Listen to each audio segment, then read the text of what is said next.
Welcome back to Learning and Stuff, the podcast. The podcast. Well, Hoit, I think we need to do a little shout out to start off this podcast. Yeah, we forgot last time, didn't we? I'm so sorry.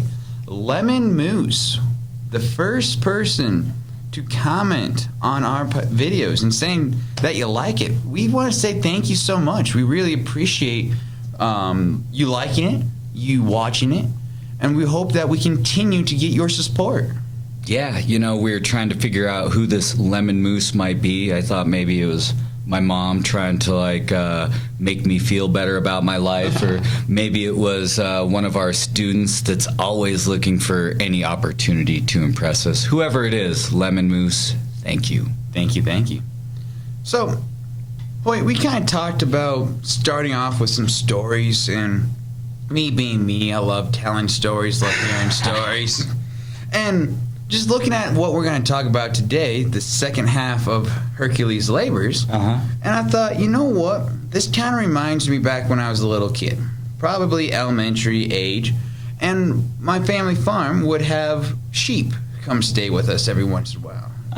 Out in our pasture, we had a cow or two, we have some miniature horses, and then the sheep. They all worked together to keep the pasture nice and clean, but we didn't need the sheep all year round, so we would trade back and forth with one of our neighbors, and we would just kind of have to herd the sheep back into the trailer each time. So these sheep were kind of like clearing space, kind of eating up some stuff that just kind of clearing for more. Oh yeah, it's just keeping part of the pasture clean, having us less to mow. Yeah. So anytime you can have animals eat the grass instead of just us mowing the grass, always so and nice. That makes sense that you'd want to spread the love a little bit, share those sheep with other people that are looking to do the same thing. Got to clear those pastures. Yeah, so I'm thinking about remembering, just kind of hit me herding sheep is, it's more calm than herding cats, but it still was you got to be on top of it. You got to make sure it's a night. Everyone gets in the chute, goes up the trailer.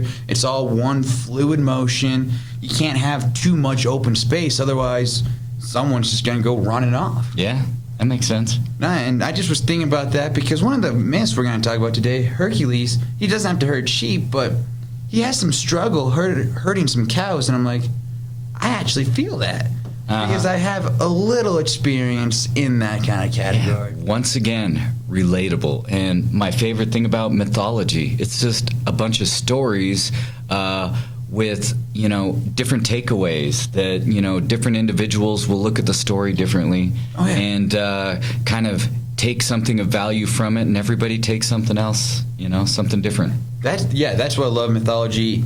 You interpret it how you want. You just have to have that evidence to back it up. Yeah.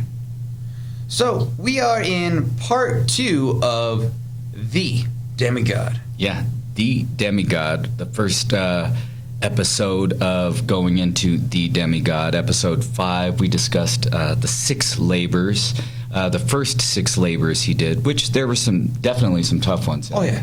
And, maybe the toughest one was the one that he was cheating on. That was one of the last ones we discussed. Oh, no, that was maybe the 5th one we discussed. 5th, 6th, yeah. Near the end, and of course, you can always renumber them. It doesn't matter which ones. I think other than the last one, they all don't really matter which one it is. And so, cleaning out the stables where he cheated by just kind of flooding and just washing away all the other things. Mm-hmm.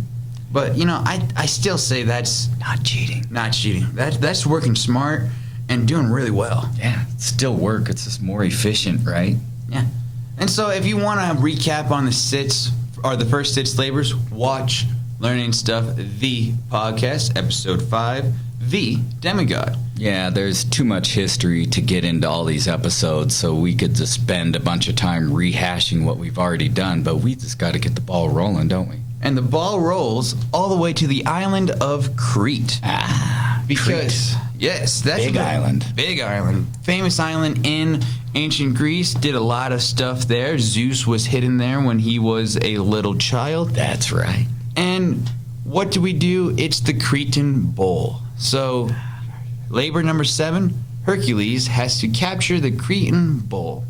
Now, Poseidon is, the god of the sea, kind of god of bulls, god of horses. He's got that randomness to him. And the king of Crete was like, we need to sacrifice a bull to Poseidon. And Poseidon's like, I'll help you out. So he washes ashore this beautiful bull. Like one of the top notch where you go, that's a nice bull. Yeah, I remember hearing about this bull. I mean, it's a perfect bull. And so the king... Beautiful bull, oh, sorry. I mean, like when I heard the description, I was like, I've never heard anybody describe a bull like this. Yeah. Beautiful, shining, white, whatever, you know. Yep. So. And so the king is like, that's too perfect. We can't sacrifice that. Mm-hmm. Well, I mean, Poseidon likes the best thing, so he's like, yeah, you should. Well, they didn't. And he sacrifices another bull, trying to trick Poseidon. Well, that didn't go so well. Yeah, you don't want to disappoint the gods. Especially a very angry god, Poseidon. Like, Yeah, we know the angriest one. Yeah, right? they're all angry, but Poseidon's always angry. Always. He never wakes up on the right side of the bed. Yeah, I don't think he was a morning person. Oh, not at all. So the bull is now rampaging around Crete. It's just destroying things. It's causing a lot of mayhem. There's a lot of myths with this bull, but end of the story, Hercules has to go to that island and capture the bull. He's got to calm it down. So just quick, so we're all on the same page. It's like King Minos, right? Yep. That's the king of Crete, and he's the one that tried to pull a fast one on Poseidon. Didn't work. I don't think it's ever going to work when you're trying to pull a fast one on the gods. Nope. So what's going to happen with King Minos? What's Poseidon going to do? Well, he's going to kind of like make his wife fall in love with the bull, and that's where the Minotaur comes from. Yes, the Minotaur, because this is something that some of you guys are going to be familiar with already. Yep. The Minotaur. Yeah, half man, half bull, or human body, bull head, horns, all that stuff. And Now so you're going to find out where this Minotaur came from. Yep. So the Poseidon's bull and King Minos' wife have that baby, and it comes the Minotaur. So they lock away this creature in the labyrinth. That's a very cool story. I heard about that one another time. Another time we'll talk about it, but it's still a great story. Well, basically, they create this labyrinth that is so elaborate, so crazy, that once you get in, nobody can find your way out to escape. Exactly. And so Hercules goes to this island to take care of the bull. It's got to be removed. It's just causing too much trouble, too much pain. And so he wrestles the bull, captures it, and gets rid of it. Mm-hmm. And what I read is Hercules easily does this. And I'm like, I know he's a demigod, but couldn't someone else have taken care of the bull if it wasn't, or if it was easy? I think it was one of those lazy myth writers that came up with that one. They're just, end of a long day.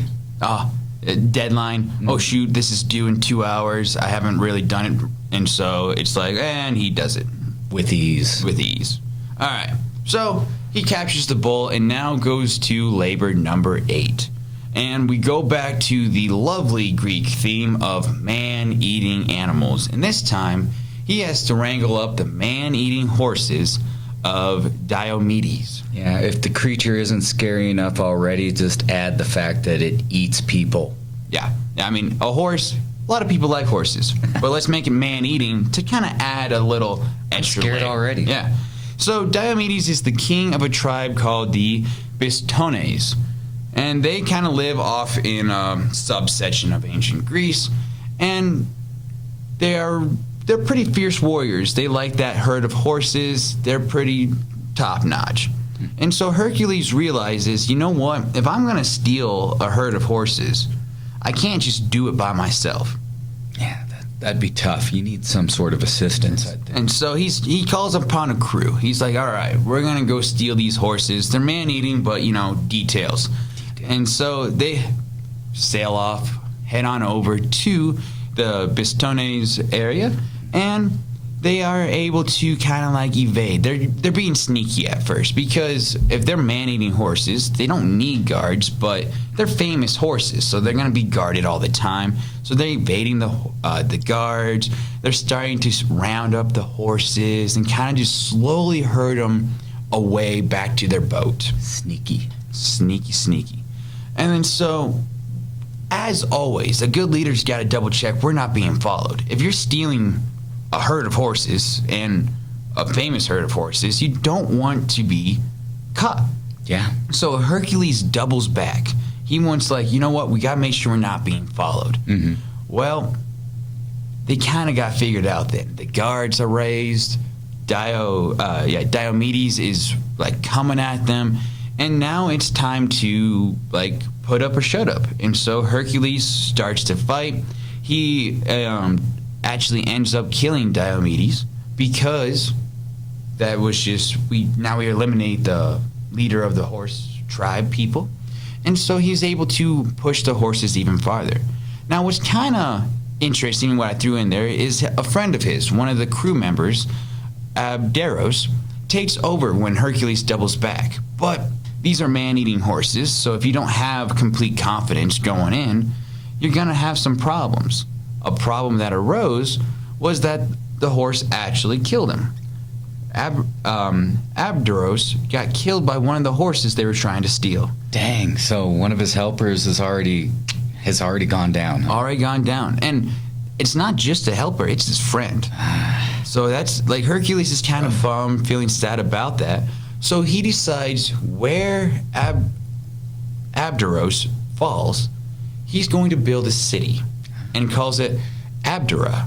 So the city of Abdera was built in Abderos's memory. Okay. So just kind of like a tribute. I love those old stories, you know.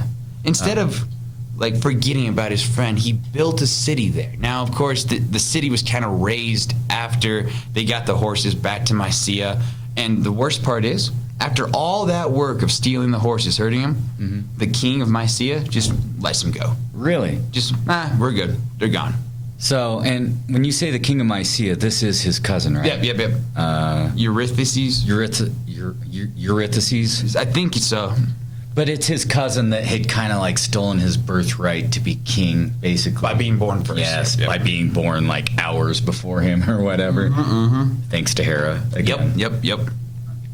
And so that one kind of reminds me of the movie Man from Snowy River, Return to Snowy River. Have you seen those movies? No. I've seen, I know who's in them. Okay. Robert Redford, right? No. Oh, no? I don't think so. I thought Robert Redford was like one of those guys. He's in The Horse Whisperer. Great movie, by the way. But Man from Snowy River is takes place in Australia. The hills of Australia. I'm gonna butcher or whatever. But a mountain man kind of like raises his own horse herd and all that stuff. And then there's just a really cool scene of him driving the horses from one pasture to another. And I'm just kind of picturing that with the crew just driving the horses into the next part of Greece. So it's just, if you have time, check them out. They were made in like the 80s, 70s, 80s or something like that. So they're old movies, and they're definitely, I have one on VHS, so that just shows how old of a movie they are. But you guys know what that is? But great movies too. So, I mean, while we are off track a little bit, your story reminded me of something else, which took us even further from where we were going. So I'm going to just say, let's just get back to the program. You sure? Yeah, because I forgot what your story just kind of jarred a memory that had nothing to do with this. And I'm like, okay, let's just get on with it, because I'm kind of excited to talk about this next one. All right. The next one, labor number 9. We have to get, okay, you're going to have to help me with this one. Hippolytus? Hippolytus. All right. Hippolytus' belt. Now, she's not just any person who wears a belt.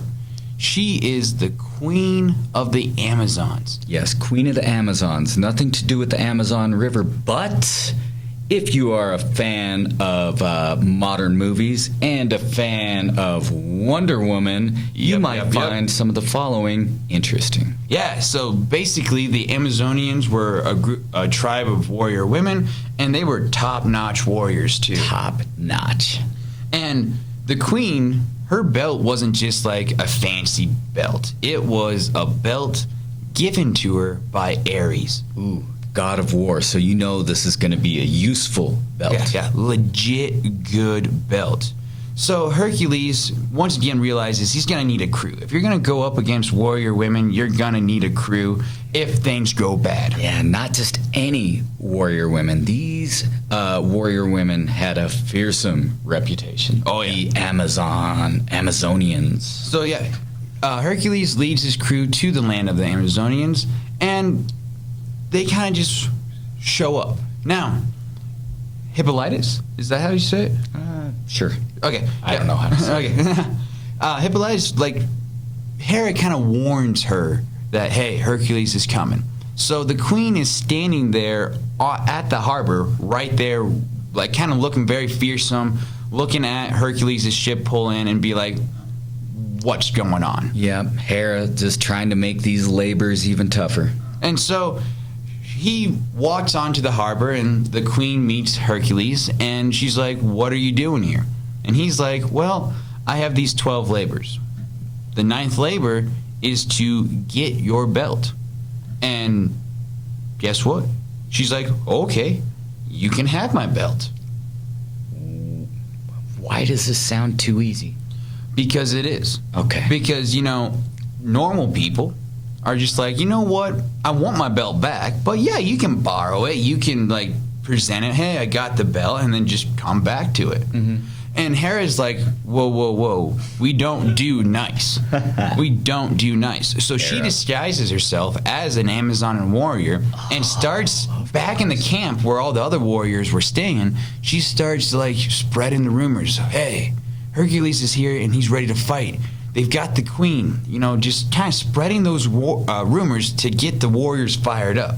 Yeah. Well, if the queen's in danger, the warriors jump on their gear, or get their gear on and take off. Mm-hmm. They are charging full speed ahead at the harbor. Mm-hmm. Now, nothing bad has happened yet, has it? Mm-hmm. No. So Hercules and the queen could literally turn around and go, hey, we're good, and stop everything, right? Mm-hmm. Well, Hercules makes it escalate way too quickly. Seeing the warrior women charge, he goes, snap, and kills the queen. Yeah, probably just kind of a natural reaction for him being such an amazing warrior. When you see somebody on the attack, you just automatically resort to your defenses, I guess. Yes. Yeah, like I said, to me, I'm like, well, let's kind of hear these people out first, because the queen is still right there. Like, if they are attacking you, you can, like, at least threaten to kill the queen. But no, he kills her right away, and then as obviously a battle ensues. So his crew versus the Amazon warriors, and it is like an epic fight. They say great battle, but Hercules and his crew is able to return back to Mycenae with the belt. So I'm going to say the death of Hippolytus is Hera's fault. Yes. And these gods and goddesses, they have the ability to shapeshift, most of them, it seems like. Yeah. So they're always like shapeshifting or going into disguise and causing mischief. And Hera, oh my gosh, it's like, leave poor Heracles alone. I know. Yeah, it's like they can... because mortals can't see gods in all their like godly beauty. So they can't see that form. Right? Shift a mortal form, yeah. Mm-hmm. So they start causing a lot of mayhem, and they don't really care. I think the more chaos, it feels like the Greek gods are more happy. Yeah, they like to stir the pot, I think. Yeah, but 9 labors down, a lot of innocent people killed. Only 3 left. 3 left. Now, these are the 3 that I think the person who wrote them actually spent time on. Okay. Because I was able to find a little more information, go a little more in depth. I have like 3 or 4 bullet points instead of my normal 2, so they're a little more interesting to me. So, number 10, we have to get the cattle from a monster. And not just any monster, Geryon. Giron. So Giron has 3 heads and 3 sets of legs. So he's basically like, he only has 2 arms, but picture 3 people kind of shoved together, monster giant, 3 heads, always kind of looking out. And he has his cattle. And these are pretty fancy cows, pretty nice top-of-the-line cows. And if, just like the horses, if they're good cows, you're going to have guards. And this one, he had Cerberus's brother guard him, a 2-headed dog. Yeah, so apparently Cerberus's brother also has multiple heads, but just not as many as Cerberus. Not as many. You know what? If we had 3-headed dogs everywhere, it'd be mayhem. Yeah, I mean, if I could get a 3-headed dog, I would try to breed that dog and, make some more. Make some money. But, so the 2-headed dog is doing his job. Cerberus guards the underworld. His brother is in charge of guarding these cattle, so they take it good. And, like, sheepdogs, guard dogs are good at their job. Oh, absolutely. So Hercules has to travel to the end of the world because that's where Geryon lives. Now remember, this is end of the Greek world. So according to them, it's just outside Spain, Portugal, the west coast of the northwest coast of Africa, just into the Atlantic Ocean. So that's the end of the world to them, because once you open up the land, it's just wide open water, so they have no idea what's out there. Yeah, so what Langel's referring to is you got the old world, the continents of Europe and Africa and Asia, and then you got the new world, which apparently at that point the Greeks don't know about the new world, so anything beyond the old world, just beyond the edges of the Atlantic Ocean, is the edge of the world. Yep, that's where the monsters are. That's where you get into the underworld, trouble, gods, the abandoned gods are way out there. So when we look at that, he gets to basically the Strait of Gibraltar, yeah. So that's where he kind of enters the Atlantic Ocean, and that's where it kind of sees the end of the world. Well, he decides to kind of mark this place, and he builds 2 mountains, one on the European side, one on the African side. Yep. So one in Libya, that type of area. And he just, using his muscles, he pounds the ground and makes these 2 mountains. And this is this is the gateway from the Atlantic Ocean to the Mediterranean Sea. Yep. And what these become known as the Pillars of Hercules. Have you heard of them? So the Pillars of Hercules are created, and we just kind of add more of that whole story to how the Earth was created and why it looks like it does today. And once he passes through the pillars, well, Cerberus's brother is doing his job, and he sees somebody. And if anyone's going that way, it's not good. So he attacks. And Hercules starts to defends him and works back and forth. Other guards see this, so they're coming to attack. Giron comes to attack. Hercules and his crew is kind of working to save their butts at this point. And after that battle, Hercules is victorious. He kills them all. He kind of does what he does best and stops the guards, Giron, and just wins the battle. Yeah, these cows must be special, because some of you might have forgotten that we were talking about cows, but these must be some really special cows. I'm thinking of that really expensive beef that comes from Japan. Kobe beef? Yes, Kobe. Yup. So once he gets the cows, he has to herd them back. And he's doing this kind of overland, through ships and stuff like that. So this is kind of going back to my story this morning, at the beginning of the episode, of herding the sheep. It's you've got to have that crew in sync. You've got to make sure it's not too much open area, or they're going to take advantage of it. And so what happens, though? They finally kind of get them on some of the boats, but as they're sailing back, a bull decides to jump ship. They're like, oh, I'm done. I see grass over there. I'm jumping ship. So it jumps off the ship and swam to Sicily, the island of Sicily.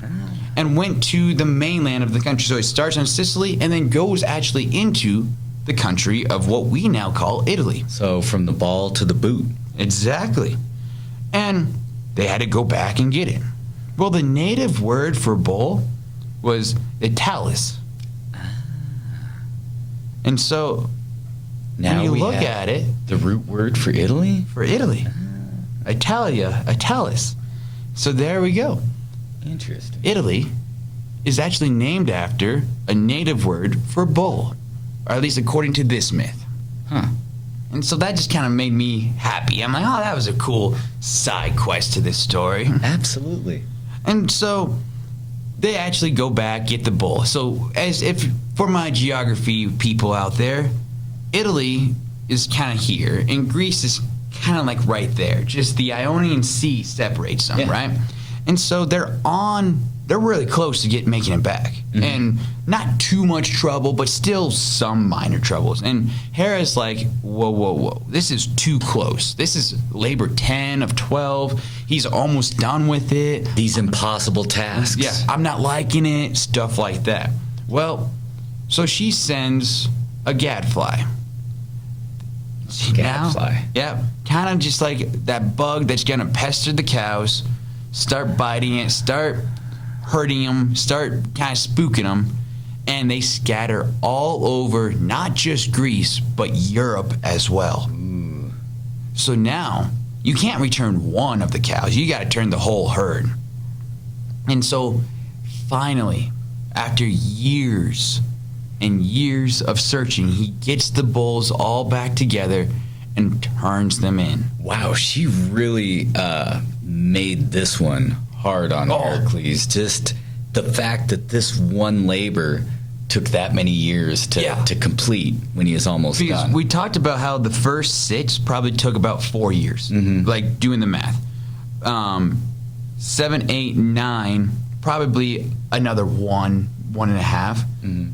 By the time he's done with the first 10 labors, 8 years have passed. Interesting. So this last labor took probably twice as long as the first 9 combined. Wow. And so he finally turns him in. But do you know what his cousin does? King Eurystheus? Yeah. Eurystheus? Yeah. What does he do? He sacrifices the entire herd to Hera. Interesting. So after all that work, they're all sacrificed right there to Hera. Yeah, you know, I'm liking King Eurystheus and Hera less and less. You know, this list of labors came from Eurystheus, King Eurystheus. Yep. But I picture Hera in his ear, like, oh, we should have him do It's, this. We need to have Hercules do this labor. Yeah. So like it's like that puppet master and puppet, right?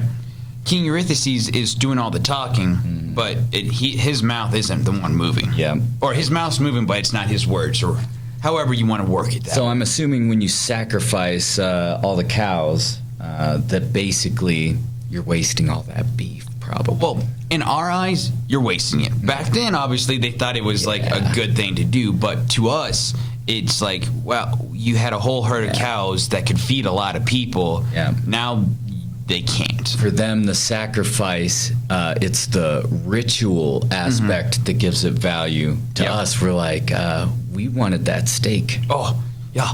Steak, T-bone jerky. steak, jerky. Oh, all so Jerky's good. good, just expensive. So expensive. But I still buy it, so. All right. So now we're on labor 11. The apples of Hesperides. Hesperides? Something like that. But these are pretty fancy apples. They are top of the line. They are a wedding gift to Zeus from Hera. They're golden apples, right? Yep, Okay. golden apples. Okay, good.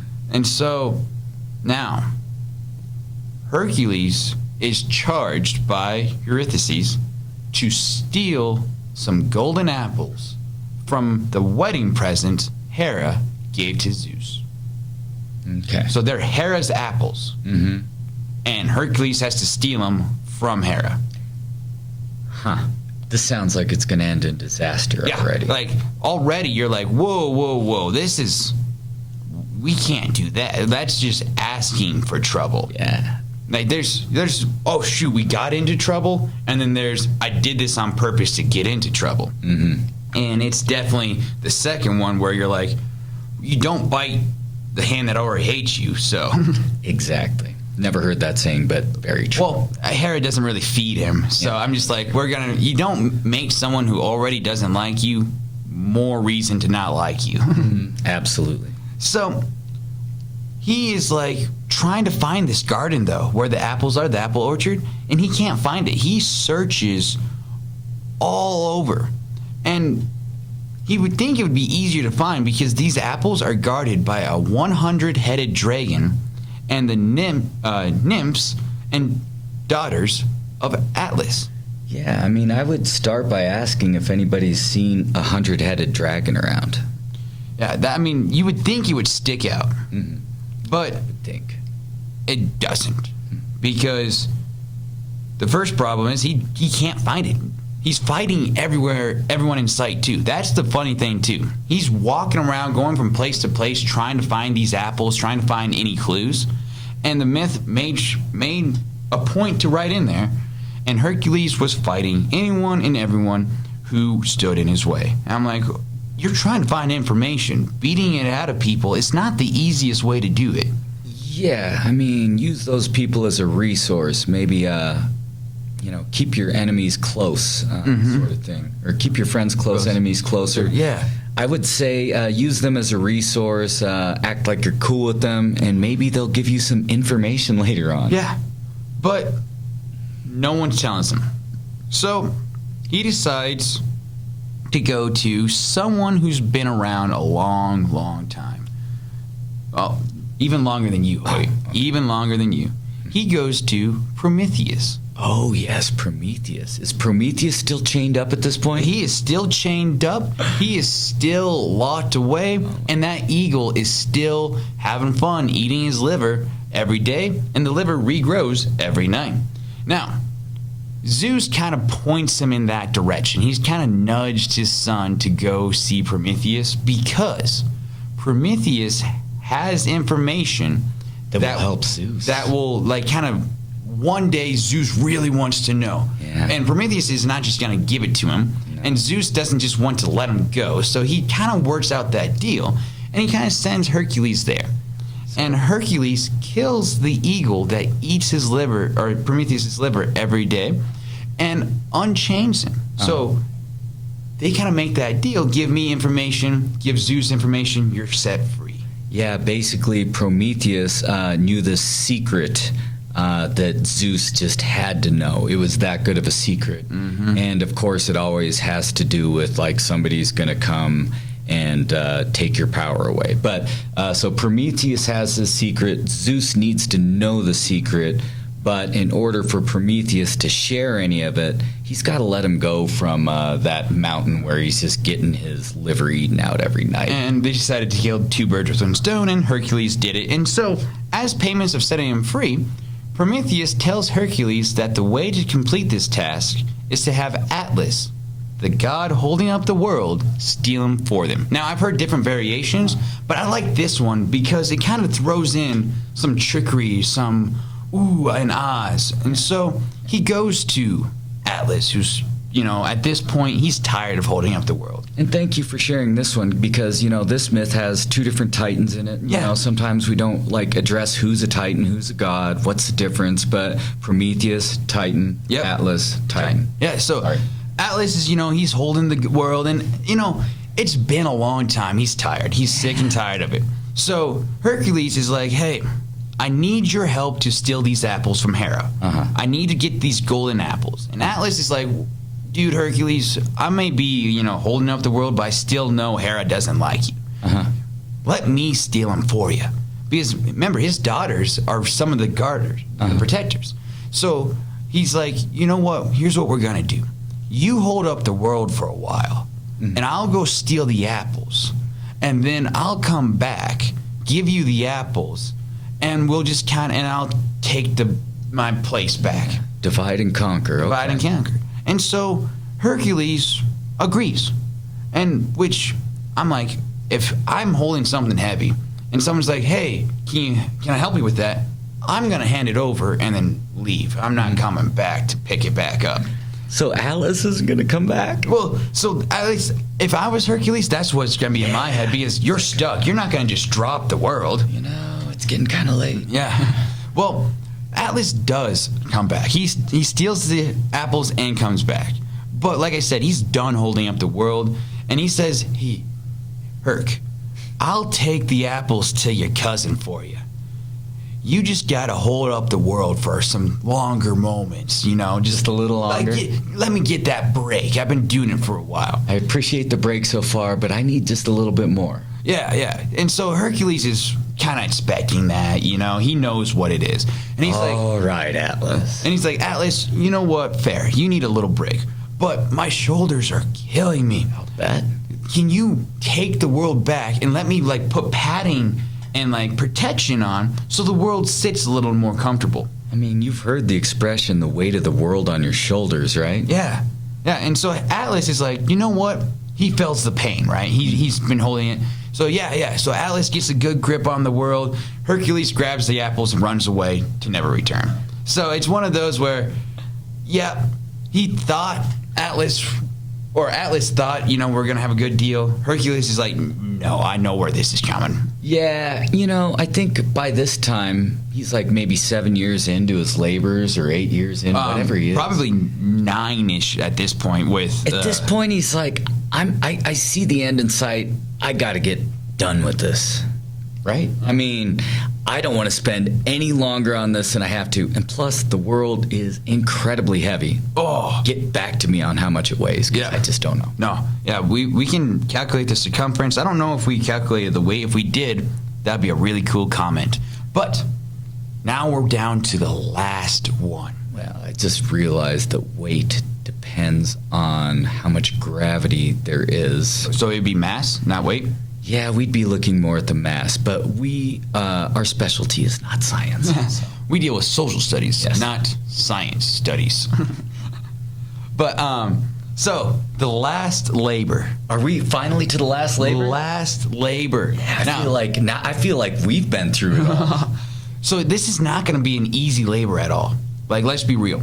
It's the last one. It's Hera's last chance to get rid of the thorn in her side. So she has King Eurystheus tell Hercules, I want the three-headed dog. I want Cerberus. Now, there's a couple problems with that. Number one, it's Hades' pet. Yeah, and, a dog is man's best friend, too. Yeah. I mean, that's the last thing I'd try to take from Hades. Oh, yeah, you definitely don't want to take that. Two, it's in the land of the dead. Oh, if we remember correctly, that's a place that you don't come back from. You don't come back from. We even talked about people who did try to come back, and they still weren't successful. And, three, it's a three-headed dog. Okay, so that's 3 reasons right there in reason 3. So. Yeah, it's right there. It's you can't just... you can't throw it a bone. You got to throw it a giant bone. Maybe 3 bones. Yeah, it's it's not going to just... You can't whistle and it's not going to come running. I don't think Cerberus is that kind of family-friendly pet. I just don't feel like it is. No. And so Hercules is like, how do I do this? He realizes he needs protection. He needs to go to, let's see here, a priest. Eumolus. He's a priest in the Eleusinian Mysteries. And he begins the Eleusinian Mysteries. So this is basically some rites that celebrate Demeter and Persephone. The only god, Persephone, that can kind of transfer back and forth between the land of the living and land of the dead. That's right. I take that for granted because she spends part of the year in the land of the living. And then she spends probably most of the year with Hades. Spring and summer, land of the living. Fall, winter, land of the dead. And that's why her mother is weeping in fall and winter, and that's why nothing grows in fall and winter. Sorry. Yeah. No, yeah. So they perform these rituals to protect him, to be able to get back and forth. Because if you know the secret of the mysteries, you're going to be able to make it through the land of the dead and come back. And these sorts of mysteries are well-guarded mysteries, yeah, you know, and that's why they're the... If he wasn't the son of Zeus, there's no way he would get it. Yeah, and exactly. And, you know, this priest, Eumolpus, must have been like a really special priest, you know, that's guarding this knowledge, this really special knowledge. And hopefully he shares it with Hercules. Yeah, so he shares it with him. He doesn't share it with him. He performs the ritual so that Hercules does not die. Okay. So that is that part. And so he goes down into the underworld. So Hercules is able to find the entrance, walks on in, rolls on down, and he meets his uncle, Hades. Uh-huh. And he's kind of like, hey, you know, probably explaining his story. Mm-hmm. Because even though he is attack first, ask questions later, I think he's smart enough to know, hey, this is one, my uncle, two, the god of the dead. So it's like, let's kind of talk, and explains the situation. He asks if he could take Cerberus. Now, of course, he's going to return him alive. There's no way Cerberus is going to end up in any trouble. And so Hades, being, you know, kind of bored with the dead people, he loves torturing the ones who deserve to be tortured and kind of dividing them up where they need to. But he also wants to have a little entertainment. So he goes, all right, Hercules, here's what you can do. If you wrestle Cerberus, no weapons, just your hands versus him, and you win, I will let you borrow my guard dog to prove your final labor.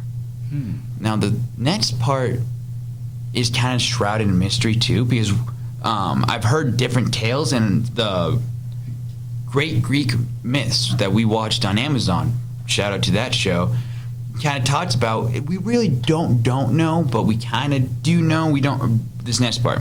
So we don't know if Hercules actually won the wrestling match, or if Cerberus was just so in awe that here a puny, I'm still thinking the dog's huge, right? Mm-hmm. A puny human-like thing is willing to take him on and kind of just bows to Hercules' might. So, long story short, Hercules is able to kind of wrestle or subdue Cerberus and lead him back to King Eurystheus, who's now terrified that a giant three-headed dog is in his court, and just okay, you win. Yeah, careful what you ask for, Eurystheus. 12 labors done, you win, boom.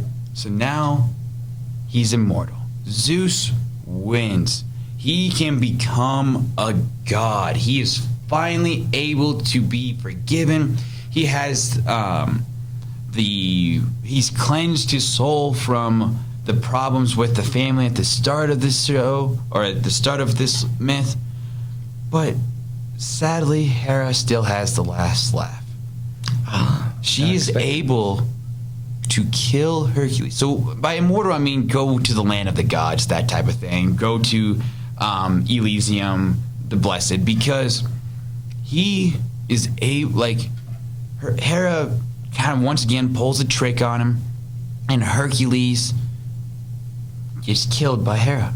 So at the end of it all, Hera still wins. I didn't know that. Yeah, there's just one of the last little bits on, I think, the show or one of the myths where it says, yeah, Hera has the last laugh. Interesting. Where I left off was basically Heracles goes from a man to becoming a god because he kind of saved himself by doing all these different labors, kind of, made up for his sins or whatever. Yeah. And I wasn't aware that it wasn't a happy ending, so I'm a little bummed. Happy ending. I like the Disney version better though, where it's they're you can now enter Olympus and be the gods, and he chooses love or being a god, and then you can have that debate. Which one are you gonna pick? But So the story of Hercules is done. So I got an idea for you, Langel. All right. And he hasn't heard this yet. But I was hoping maybe instead of spelling with Langel today that we could try something different. Are you down to try this out? Let's try it out. All right. So this is something that I've been throwing around in my head, and I call this or that. And I want to start with something kind of easy. So this or that. I'm going to start out with Langel, this or that. Pizza or cheeseburger? Oh, cheeseburger. That one's an easy one. I will always take cheeseburger. Can you explain? Just, like, I love pizza, but a good burger. Just, like, the right ratio. And plus, I never tire of hamburgers. Like, pizza, like, after a couple days, it's like, all right, we got to move on. But I think I could eat burgers for almost every meal. Yeah, I would agree with you on that I could eat burgers for every meal. But me, as I like to be devil's advocate, I'm just going to just say one advantage of pizza is it tastes good cold as well. That's a very fair point. So it's very better fair. the next day than, a burger that you might have gotten out at a restaurant. Nice. So next up for this or that, I'm going to say Achilles or Hercules. Ooh. And you could take this any number of ways, but I just want to see what we're gonna do. Achilles or Hercules. So, when I think of those two, I picture Achilles as Brad Pitt, the movie Troy. Brad Pitt looking good, and the Hercules, I picture him as the Disney version, like longer red hair. Mm-hmm. Or I can picture the new movie that with The Rock. So it's not new; it came out in like 2014-ish, but The Rock is Hercules. So we got The Rock, my favorite actor of all time. Brad Pitt, probably like my second favorite actor of all time. And it's just like, I think. Then we go to personalities. Achilles, very kind of self-centered, I feel like. Kind of like he does it in his interest. Yeah. Hercules. Self-serving more. Hercules kind of has that outside ideas. Kind of like he's still self-serving, but out there. Okay. But as a friend, as someone who I would want in battle, Achilles. Just he has that tenacity. I'm just going to give him some really padded shoes to protect his ankles. Other than that, I think Achilles. All right. I love that answer. And you never know where you're going to take this. So I got one more for you. One more? I'm going to take a stab at it. Because we've been talking, this is a long episode, Hoit. Are we over 40 minutes? Easy. Like, we've started. Let's just make this one a really quick one. So this is that. I want to finish this last one, say or sound off, and then. Perfect. So this or that, I'm going to say if you could have any of the three main brothers, Hades, Poseidon, and Zeus, if you could inherit any of their powers or their kingdoms, which and why?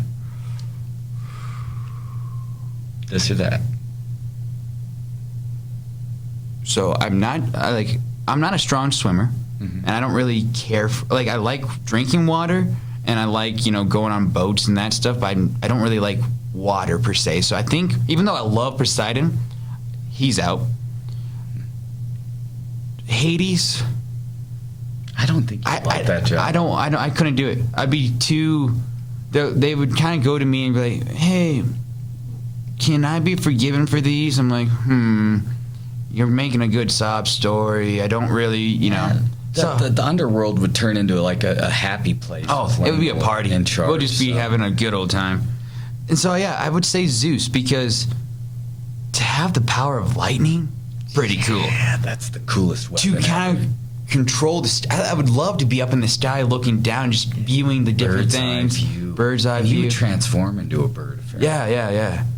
So, yeah, I would go with Zeus, just because a great palace on the top of a mountain, bird's eye view. His powers interest me the most. And like I said, Zeus is one of those who would be like a lot of options. You're not doing the same thing all the time. Poseidon, you got that water, and I'm just like not the biggest fan of open water. And then Hades with just being trapped in the underworld almost. So yeah, I'm going with Zeus. All right. I was just curious, and now we can kind of get on with the rest, but thank you for letting me try that out. No, I I'm love always it. kind of curious, like, what people have to say. And that's what we're going to have for our homework. The 3 this or that questions. Which one are you picking and why? Yeah, the most important one is pizza versus cheeseburger. Oh, yeah. Of course. Of course. Because if we do not have food, why are we doing things? Yeah. I get angry when I don't have food. All right. So, with that, as we're nearing our, 50th, 60th minute of talking? Yeah. Not that long, but An eternity either way. with what we're going to say, final advice from the ancient Iowans. Yes, this is my favorite part of the show. I look forward to this every week. I try to leave some of your my goal is to make you laugh and just have that shock of I did not expect that. Yeah, so you get to see the real reaction because I haven't heard any of these sayings. I'm not from Iowa. All right. I haven't heard these sayings, but I love them. As the ancient Iowans always say, hey, at least it's not Nebraska. Now that is excellent. Sorry to all those people from Nebraska out there.